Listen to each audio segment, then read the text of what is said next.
Hi, welcome to our family worship.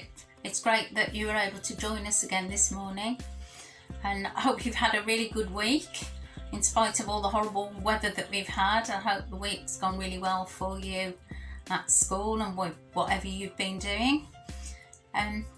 First of all, can I ask, what has made you excited today? What's happened that got you really excited and made you really happy?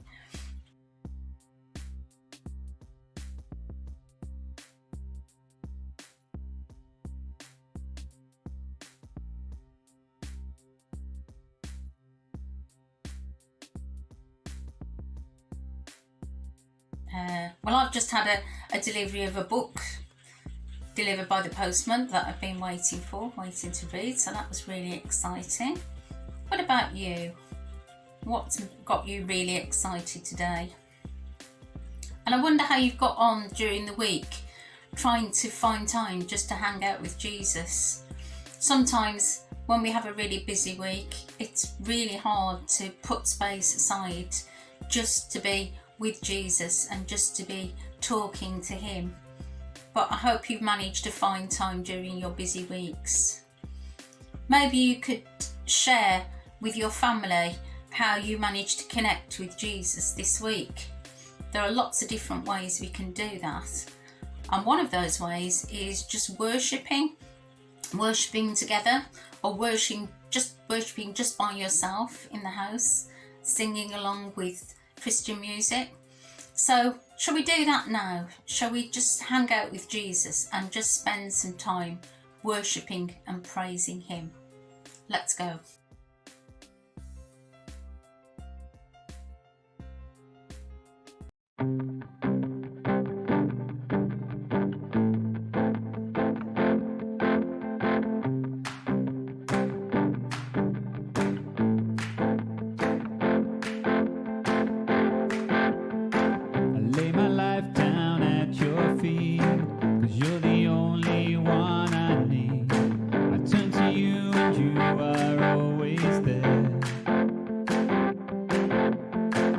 Troubled times hit you, I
Yeah, it's really joyful, isn't it? Just singing praises to God and just losing yourself in music and song.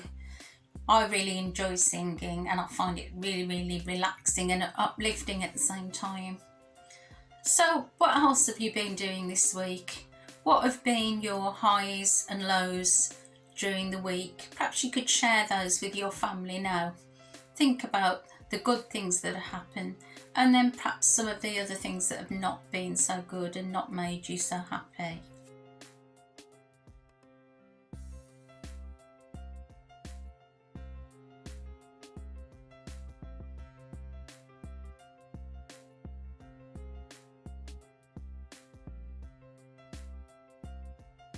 Well, what thoughts did you have?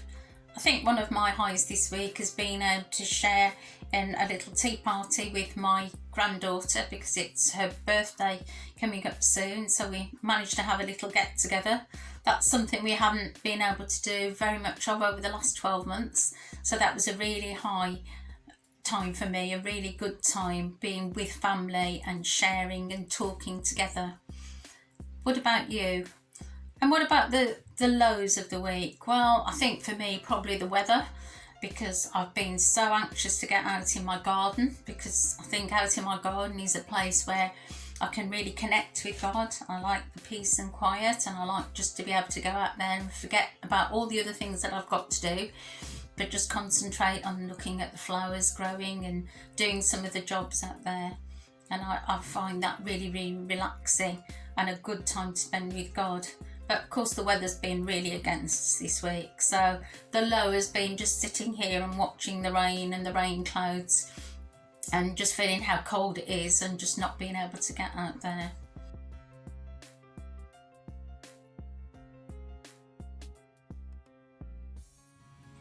Well, as I said, my high this week was sharing time with the family. Being together with our loved ones is really, really great, isn't it? And it's something that we haven't had much opportunity to do just lately, but being with the people that we love and showing love to one another is what really makes us alive, isn't it?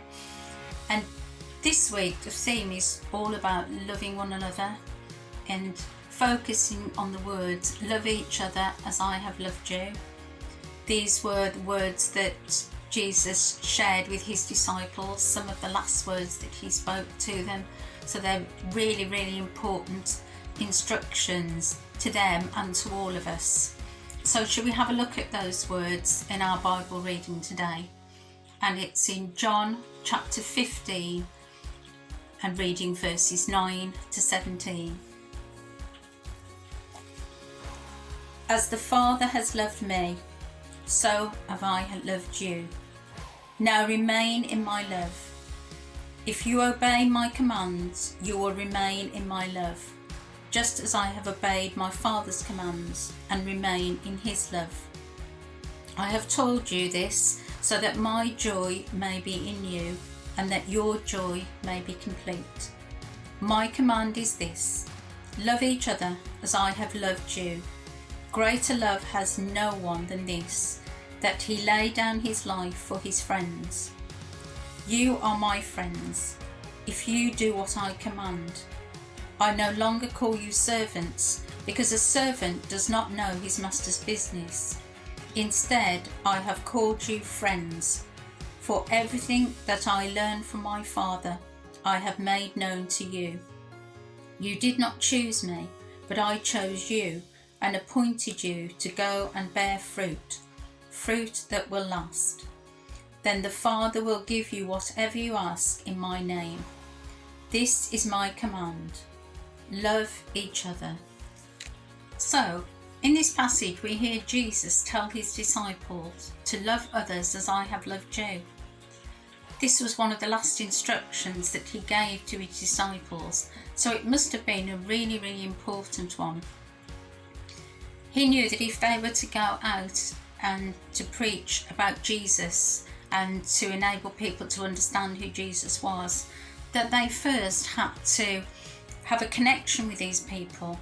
They had to have a friendship, they had to show love towards these people before they could even begin to speak about the love of Jesus. Because we can't speak about Jesus' love if we don't show love to the people that we're trying to connect with. So that was really important that they understood this message. And it was also important that Jesus called his disciples his friends. If we're friends with someone, then we know them really well. We know how they feel. We know the sort of things that they like. We know how they behave. It's really important that we know those things. And Jesus knew everything about his disciples and they about him. So he regarded them as his friends. He said in the passage, I don't call you servants either, because a servant doesn't know everything about his master. But you know about me and I know about you. So they had a real connection with one another. And that's what we need to do. We need to have a connection with people around us. We need to make that connection. We need to go out of our way to connect with people that we don't know very well. It's very easy to spend time with friends and people that we know well and family, but not so easy to connect with people outside of our family circle and our friendship circle. But that's what Jesus is calling us to do. And how does it make you feel that he's saying, you are my friends? You know, it's really good to have a good friend, isn't it? And at some points in our lives, sometimes we may feel that we haven't got a friend. We may feel quite lonely and quite anxious. But how great is it to know that we have this friend in Jesus who's there for us all the time. However we're feeling, whether we're low, whether we're angry, whether we're annoyed about things, he's always there for us. He's always there to listen. And that's a great feeling. So how does it make you feel? Just knowing that Jesus calls you his friend. Do you want to take time to think about that with your families now? How good is that we have this friend in Jesus?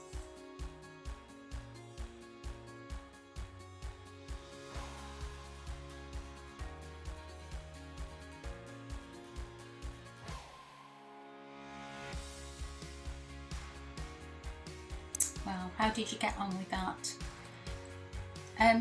When we have a real friendship and a love for someone, we're prepared to do anything for that person. We're prepared to sacrifice lots of things. And in actual fact, God made the biggest sacrifice of all. He gave the life of his son because he loved us so much and he wanted to save us. So he gave us his son. Now, it's not very often that we have to make a really big sacrifice like giving up our life. He's not asking us to do anything like that, although some Christians have given their lives for the sake of their faith. But he's asking us just to sacrifice some of the things that we have in order to benefit others. He sacrificed his son, and we hear all about that from our Bible stories at Easter time. But what can we give up? What can we give in order to show that we love other people? Well, maybe the easiest thing that we can give is our time. We can give up time to help people. We can give our time to listen to what other people have to say. Sometimes people just want company. They just want someone to talk to, someone to listen. Maybe we can spare time to talk to someone who maybe we wouldn't normally. It might be a neighbour, an elderly person who lives near to you that doesn't have many visitors. It may be that person in the playground, that classmate in the playground that doesn't seem to have many friends to engage with at playtime. Maybe you can spend time with them. Because we may not be giving up our actual lives for Jesus, but we are giving up our old life. We're giving up our selfish way of living for the sake of Jesus. We've taken the focus off ourselves and the focus of all the things that we want and we need, and having a nice home and having lots of food and lots of toys and lots of computer games. We're taking away that focus and instead thinking, how can we share what we have got with others? And that's how we can show love to these people around us. And it may be people that you wouldn't normally connect with. It's easy to connect with people you're close to, but it's not always easy to connect with a stranger, a person that you meet on the street. It's not always easy to connect with them, but this is what Jesus is asking us to do, right? So we can choose to live our life for others. We can share what we have. We can give things up to help people in need. It might be just sacrificing some of your pocket money each week to help charity, or it might be just writing a card or a little note to someone that you know may be feeling lonely or upset. There are lots of ways that we can show love to those people around us. So how can you love other people? How can you follow the commandment to love one another? Let's have another little time just to talk about that again.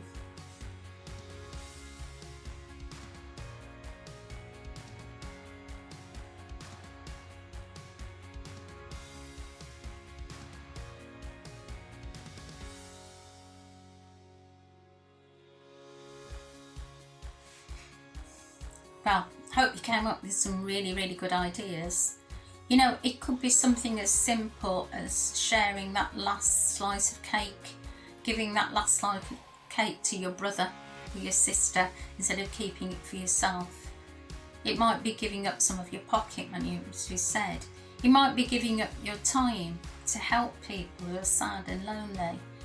When you're in church, it might be just taking the time at the end of the service, when we're allowed to mix again, just to go over and speak to someone that you maybe haven't spoken to before, and just to say hello and introduce yourself and ask how they are and say that it's really good to see you here in church. You know, just give people a little bit of your time. That is a very simple way of showing your love and concern for someone else. I'm sure you can think of lots of really good ideas. Maybe you'd like to share some of your ideas on the chat below, or put something on the WhatsApp group, the Jam Parents WhatsApp group. Just share some of your ideas. You may have some really good ideas over the next few weeks. You can show love to people in your community. And we're always interested to hear your ideas, because we're always trying to think of ways that we can connect with the people around us. So don't be shy if you've got some really good ideas to share them with us. And now we're going to do a creative activity now, which will help us remember to love one another, just like Jesus loves us. So here we go.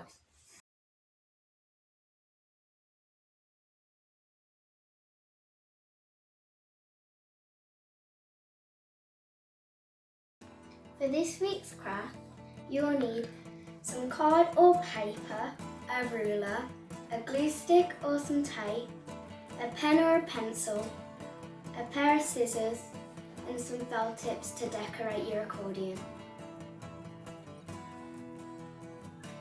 The first thing you have to do is draw around your hand with your pen or pencil.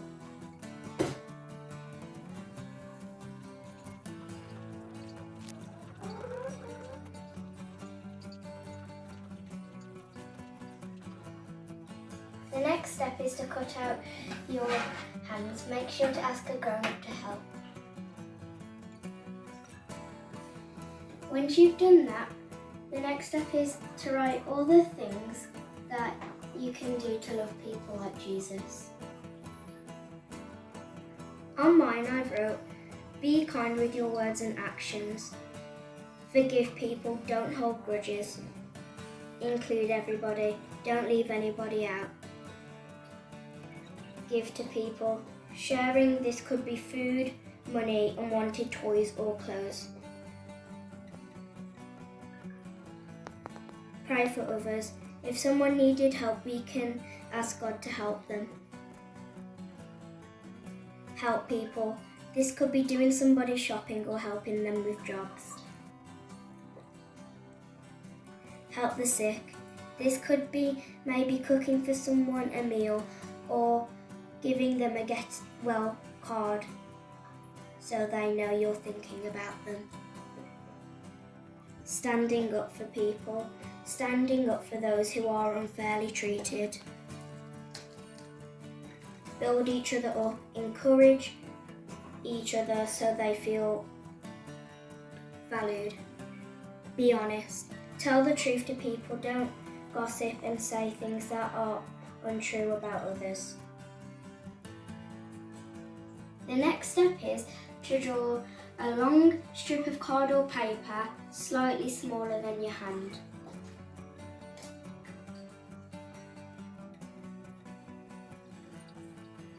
Then you need to cut it out.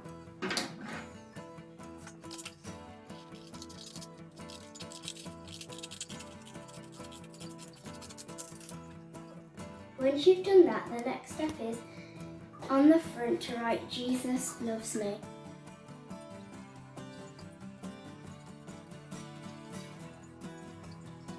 Then on the other side, you write "Love others."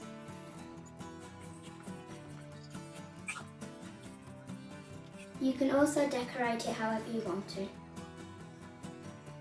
Once you've done that, the next step is to make a fold about 2 or 3 centimeters wide on the front, then flip it over and do the same. Do this until the whole card is folded.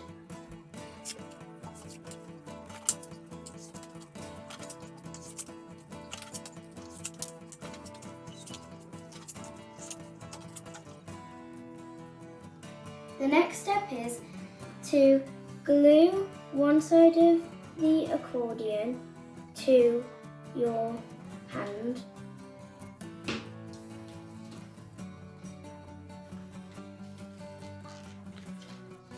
And then do the same to the other side.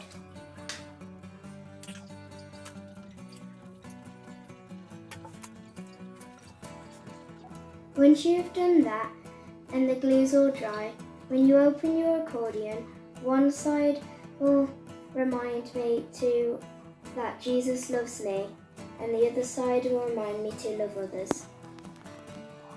Bye. Well, that's great. Hope you enjoyed that activity, and I hope it'll be a good reminder this week about showing love to one another, just sharing that love and handing it out to all those people that you meet. Well, I hope you have a really good week. It's great that you've managed to join us. We look forward to the time when we'll see you back in church as part of Jam again. But for the time being, let's just spread the love. Go out and share the love with everyone that we meet. And please let us know on the Family Worship WhatsApp group how you've got on this week, if you found some really good ways of connecting with other people. Don't be afraid to share them. See you soon then. Bye.